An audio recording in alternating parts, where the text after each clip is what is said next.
The hum of the plane vibrated through me. It was a symphony of excitement. I was finally on my way to Britannia, a land of history, of literature, of legends. I pictured rolling green hills and ancient stone circles. My heart pounded with anticipation. This was more than a trip. This was a pilgrimage. I'd dreamt of this moment for years, poring over guidebooks, studying maps, watching documentaries. Each story, each image fueled my desire to experience it for myself. This journey promised to be everything and more. It was a chance to step back in time, to walk in the footsteps of giants. The plane began its descent. The clouds parted to reveal a patchwork of fields and forests. My breath caught in my throat. I was home in a way I'd never felt before. Britannia was calling, and I was ready to answer. London, a name that conjures images of iconic red buses and majestic palaces. Stepping onto the streets, I was greeted by a wave of energy. The air buzzed with the sounds of traffic, chatter and laughter. This was a city that never sleeps, a city that had a story to tell around every corner. My first stop was the Tower of London. Its imposing walls held centuries of history within their grasp. Tales of royalty, treachery and imprisonment echoed through the ages. I stood mesmerized, imagining the lives that had played out within its walls. The crown jewels glittered, a testament to the enduring power of the monarchy. Next, Westminster Abbey beckoned.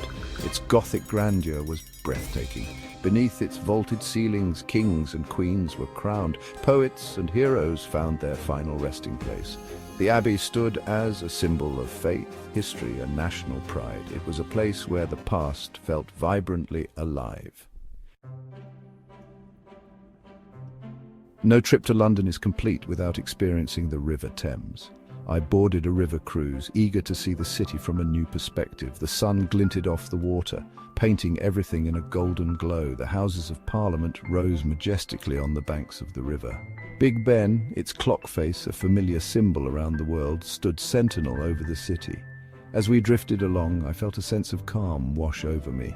The city's frenetic energy seemed to fade away, replaced by the gentle rocking of the boat. The London Eye, a modern marvel, soared into the sky. It was a reminder that even in a city steeped in history, there was always room for something new. The river cruise offered a unique perspective on London's iconic landmarks. From the Tower Bridge to Shakespeare's Globe, each site told a story.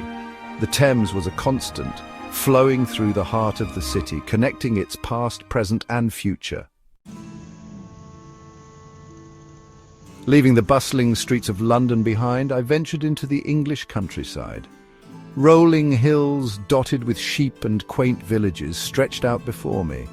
The air smelled fresh and clean, a welcome change from the city's exhaust fumes. This was the England of storybooks, a place of peace and tranquility.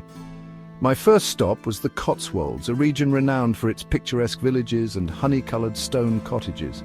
The villages seemed frozen in time. Flowers spilled from window boxes and the pace of life moved at a slower, more deliberate pace. I wandered the narrow lanes, soaking in the charm and beauty of my surroundings. The Cotswolds were a feast for the senses, the sight of rolling hills and ancient woodlands, the sound of birdsong and the gentle bleating of sheep, the smell of freshly cut grass and wildflowers in bloom. It was an escape from the hustle and bustle of modern life, a chance to reconnect with nature and simplicity. Section 5. Bard's Legacy. From the Cotswolds, my journey took me to Stratford-upon-Avon, the birthplace of William Shakespeare.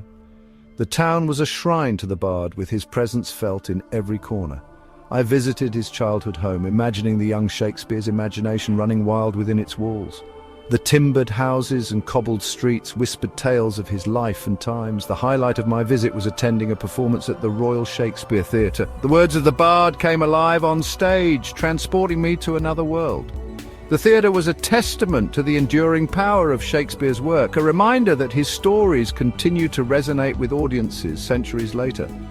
Stratford-upon-Avon was a place of pilgrimage for lovers of literature from around the world. It was a town that celebrated the power of words to inspire, to challenge, and to entertain. Walking the same streets as Shakespeare, I couldn't help but feel a sense of awe and inspiration. Section 6. Ancient Mysteries. No journey to Britannia is complete without a visit to Stonehenge. Standing before the ancient stone circle, I was struck by its sheer scale and mystery. The massive stones, some weighing up to 50 tons, had stood for millennia, a testament to the ingenuity of our ancestors. Their purpose remains shrouded in mystery, adding to the site's allure. Theories abound about Stonehenge's origins and purpose. Was it a temple, an astronomical observatory, a burial ground? Perhaps it was all of these things and more. Whatever its original purpose, Stonehenge continues to captivate our imaginations. It stands as a reminder of the mysteries of the past, the enduring power of human ingenuity, and our deep connection to the cosmos. As the sun began to set, casting long shadows across the ancient stones, I felt a sense of awe and wonder wash over me. Stonehenge was more than just a collection of rocks. It was a portal to another time, a place where history and mystery intertwined.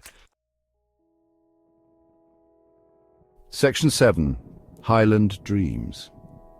Crossing the border into Scotland, I was greeted by a landscape unlike anything I'd ever seen. Rugged mountains, shrouded in mist, rose up to meet the sky.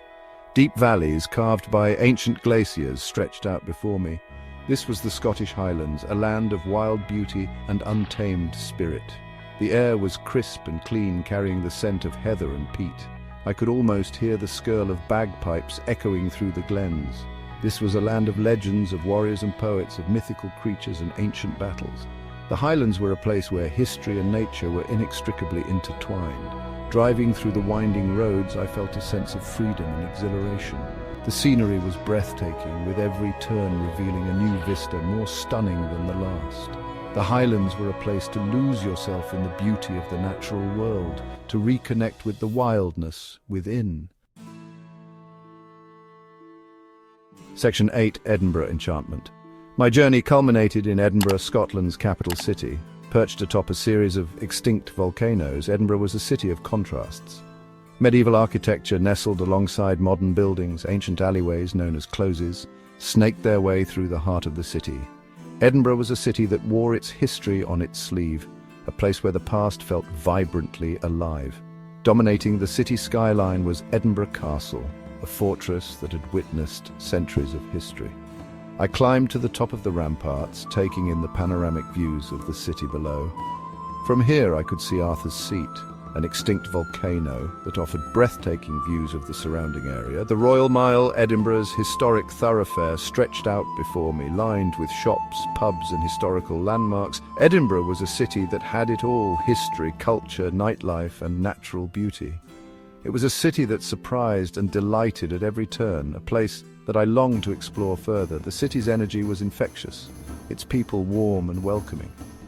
I knew that my journey to Britannia would not be complete without spending more time in this enchanting city.